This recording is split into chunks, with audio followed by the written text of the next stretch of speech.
debe ser obra de Sauron.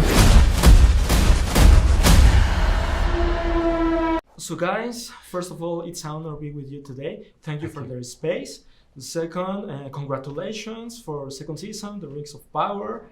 To start the interview, in other junkets from the past, many members of the cast mentioned that being part of the Lord of the Rings lore, it's a once in a life thing, right?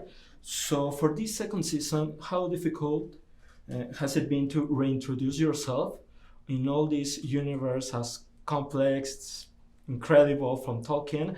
And also, do you still feel any kind of responsibility with the fans?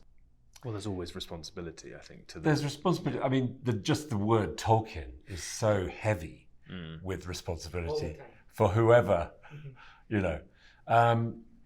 It's a tricky, yes, of course we do. Of course we do. However, we are telling stories that have not yet been told in terms of ever been filmed before or presented before. So it's, in a way, it's new for all of us. And I think within that there is scope for maybe doing things unexpectedly or differently.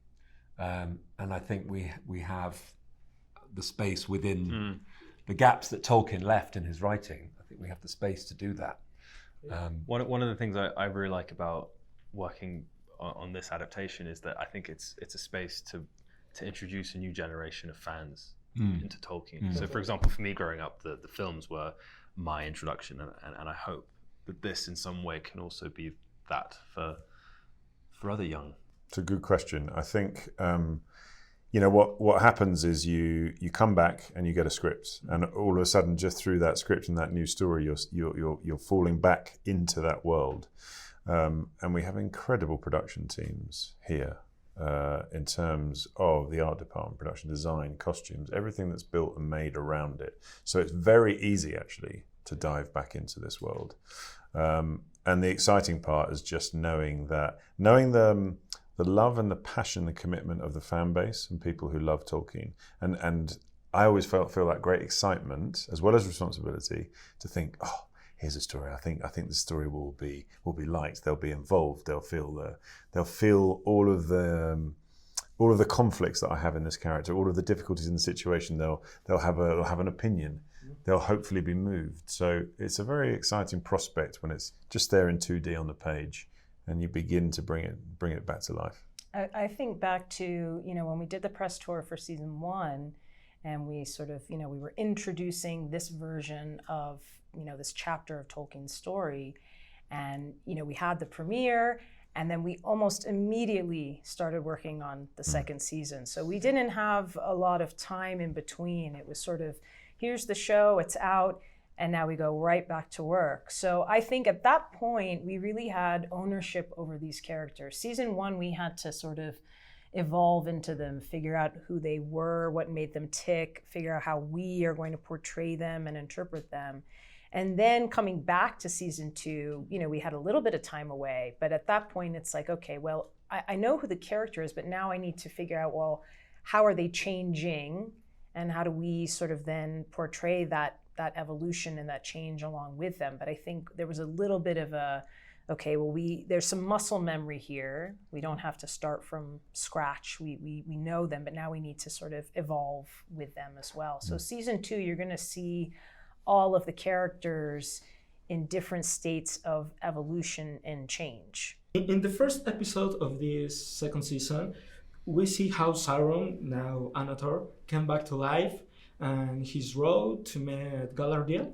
And I have to say that for me is the most extraordinary sequence on the whole series until now. Isn't it great? No, it's awesome. It's fantastic. Now, among the greatest villains from all time in literature, cinema, television, where will you place Sauron in a hypothetical top 5, and why? In terms of villains? Yeah, the greatest villains of all time. Well, look, I mean, Sauron is up there. He is up there, isn't he? It's hard to think of another villain that has, other than maybe a Batman villain, that is so widely known.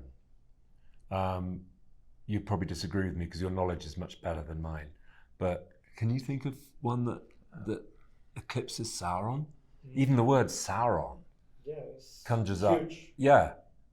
I think we're Team Tolkien here, so we're going to go We for are Team Sauron. Tolkien. Yeah. I think we do have to go with Sauron. It would be very rude not to. Thanos. Charlie Vickers would be very angry with us if we did not say Sauron.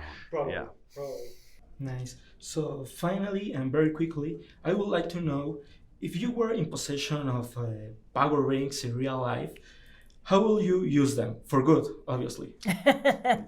Obviously. Uh-oh.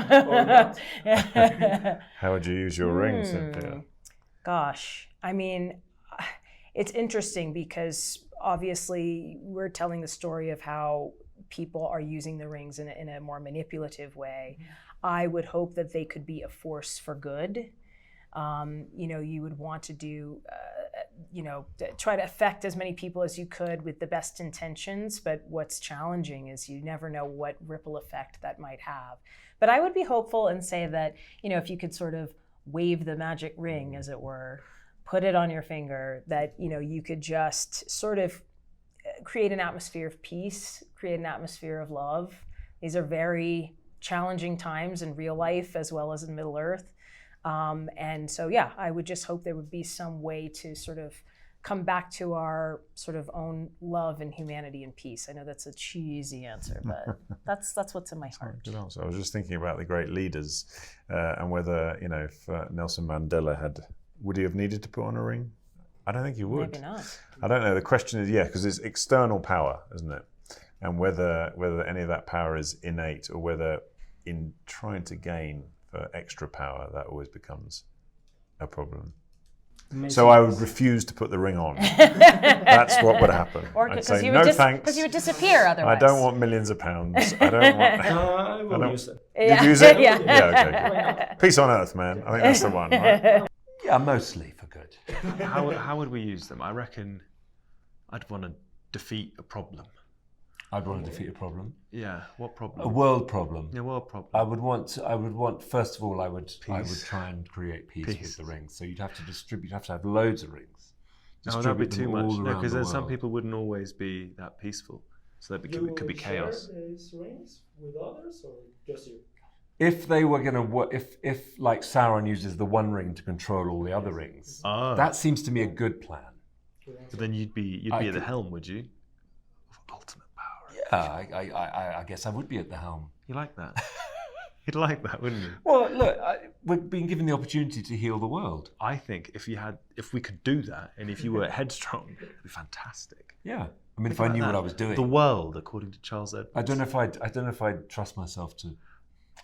Oh, maybe I would. Maybe I've got that in me. I think you've got a good heart. Trust your heart. I think I have got a good heart. Yeah. Yeah. World peace. We'd advocate world peace. Yeah. So guys, thank you for the time. It was a pleasure, and I wish you all the luck from this second season. Thank you very much. Thank you so much. Thanks very much. Galadriel